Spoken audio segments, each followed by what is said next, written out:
ప్రభుత్వం జనమేమో lockup death అంటున్నారు, ప్రభుత్వం అదృశ్యం అంటున్నారు.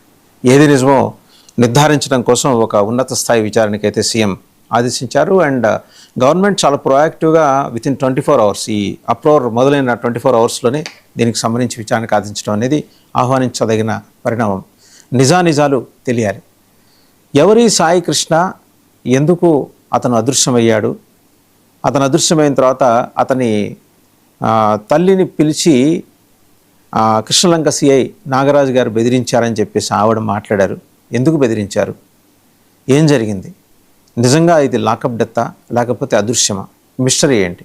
ఈ అంశానికి సంబంధించి బిగ్ డిబేట్లో మనతో పార్టిసిపేట్ చేస్తున్నారు షేక్ బాజీ గారు, ఏపీ కాంగ్రెస్ అధికార ప్రతినిధి. నమస్తే బాజీ గారు. అలాగే మస్తాన్ రావు గారు, పొలిటికల్ అనలిస్ట్. మరి కాసేపట్లో వంగవీటి నరేంద్ర గారు, వైసీపీ నాయకులు, న్యాయవాది కూడా, అండ్ గారపాటి విజ్డమ్ చౌదరి, పొలిటికల్ అనలిస్ట్, వీరందరూ కూడా జాయిన్ అవుతున్నారు. టు స్టార్ట్ విత్ బాజీ గారు. నమస్తే అండి. బాజీ గారు వినిపిస్తోందా?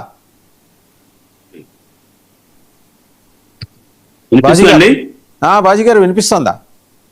వినిపిస్తుందండి.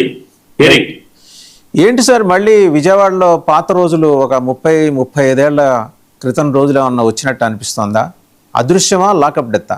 అసలు ఎవరు గాదే సాయికృష్ణ ఎవరు? ముందుగా వాసుదేవన్ గారు, మీకు ప్యానెల్లో ఉన్న మస్తాన్ రావు గారికి, అట్లాగే మిగిలిన మిత్రులు అందరికీ కూడా గుడ్ మార్నింగ్ అండి. అందరికీ నమస్కారం.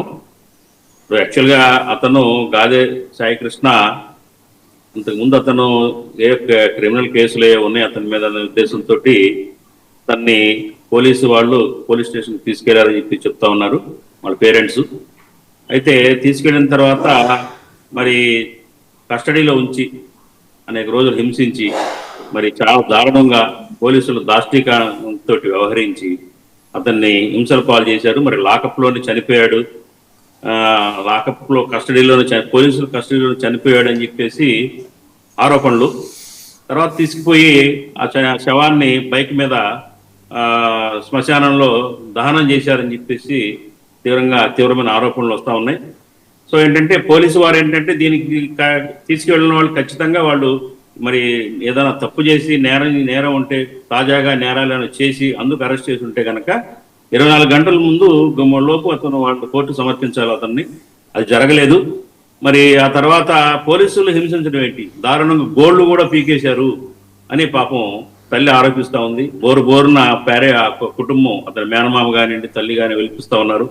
మా అబ్బాయి శవాన్నన్నా ఇవ్వండి, కనీసం బూడిదన్నా ఇవ్వండి అని చెప్పేసి వేడుకుంటుంటే చాలా దారుణంగా ఉంది.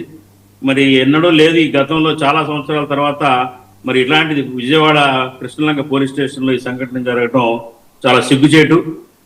ప్రభుత్వం దీనికి బాధ్యత వహించాలని చెప్పేసి మేము కాంగ్రెస్ పార్టీ నుంచి డిమాండ్ చేస్తూ ఉన్నాం.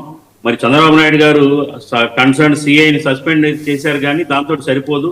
దీనికి హై లెవెల్ జ్యుడిషియరీ ఎంక్వైరీ జరగాలి. హైకోర్టు కూడా మరి ఇమీడియట్గా అతన్ని కోర్టు ముందు ప్రవేశపెట్టాలని చెప్పేసి ఆదేశాలు ఇచ్చింది. పోలీసుల దగ్గర నుంచి అయితే ఎటువంటి ఇన్ఫర్మేషన్ కానీ రిప్లై కానీ లేదు. మరి దీనికి ఏంటంటే టోటల్గా ఇది మానవ హక్కుల ఉల్లంఘన, రాజ్యాంగంలోని జీవించే హక్కు ఆర్టికల్ 21 డీవియేషను.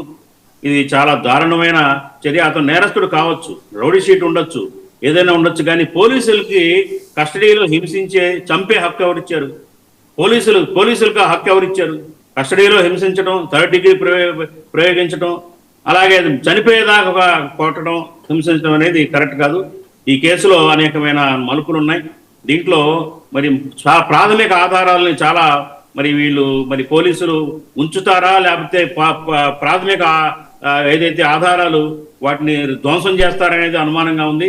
సీసీటీవీ ఫుటేజ్లు కానివ్వండి, ఒక వ్యక్తిని పోలీస్ స్టేషన్లో తీసుకెళ్ళినప్పుడు జనరల్ డైరీలో ఎంట్రీ చేయాలా, అట్లాగే అరెస్ట్ మెమో ఇవ్వాలా. తర్వాత ఏదన్నా జరిగితే వాళ్ళు మానవ హక్కుల సంఘానికి ఏదైతే హ్యూమన్ రైట్స్ కమిషన్ దానికి ఇన్ఫర్మేషన్ ఇవ్వాలా. చాలా రూల్స్ ఉన్నాయి, నిబంధనలు ఉన్నాయి. పోలీస్ స్టేషన్లో ఒకవేళ అతని దగ్గర నిజాలు రాబట్టడానికి ఏదైనా కస్టోడియల్ టార్చర్ పెడితే కనుక అది జరగడానికి జరిగితే వాళ్ళు దాచేసి తీసుకుపోయి శవాన్ని మాయం చేయడమో లేకపోతే దహనం చేసే అధికారం కూడా లేదు. వాళ్ళు మానవ హక్కుల కమిషన్కి ఇన్ఫార్మ్ చేయాలా, ఎన్హెచ్ఆర్ఐసికి, తర్వాత మరి వాళ్ళ పేరెంట్స్కి ఇన్ఫార్మ్ చేయాలా. చాలా ప్రొసీజర్ ఉంటుంది. ఏమీ లేకుండా ఇది నెమ్మక నేరెత్తినట్టుగా పోలీసు వ్యవస్థ ఉన్నారు. చాలా ఘోరం ఇది టోటల్ గా ప్రభుత్వ వైఫల్యం, హోమ్ మినిస్ట్రీ వైఫల్యం. కాబట్టి దీని మీద చర్యలు తీసుకోవాలి. ఇవాళ మానవ హక్కుల సంఘాలు కానివ్వండి, ప్రజా సంఘాలు కానివ్వండి, మరి చాలా పెద్ద ఎత్తున నిరసన వ్యక్తం చేస్తా ఉన్నారు. ఇది కరెక్ట్ కాదు. ఎంత అతను క్రిమినల్ బ్యాక్గ్రౌండ్ ఉన్నప్పటికీ కూడా అతన్ని హింసించే హక్కు కానీ అధికారం కానీ పోలీసులకు లేదు. మరి కోర్టుకు సమర్పించాలా తగిన ఆధారాలతోటి ఒకసారి సాయికృష్ణ వాళ్ళ మదర్ ఏం మాట్లాడారు ఒకసారి చూద్దాం. నరేంద్ర గారు దగ్గరికి వెళ్లే ముందర ఆవిడ ఏం మాట్లాడారు? ఒకే ఒక కొడుకు గాదే సాయికృష్ణ అండి. గత 9వ తారీఖున, పోయిన నెల 9వ తారీఖున కృష్ణలంక స్టేషన్ నుంచి 2 కానిస్టేబుల్ మా ఇంటికి వచ్చారు. వచ్చి నా చేతిలో ఉన్న ఫోన్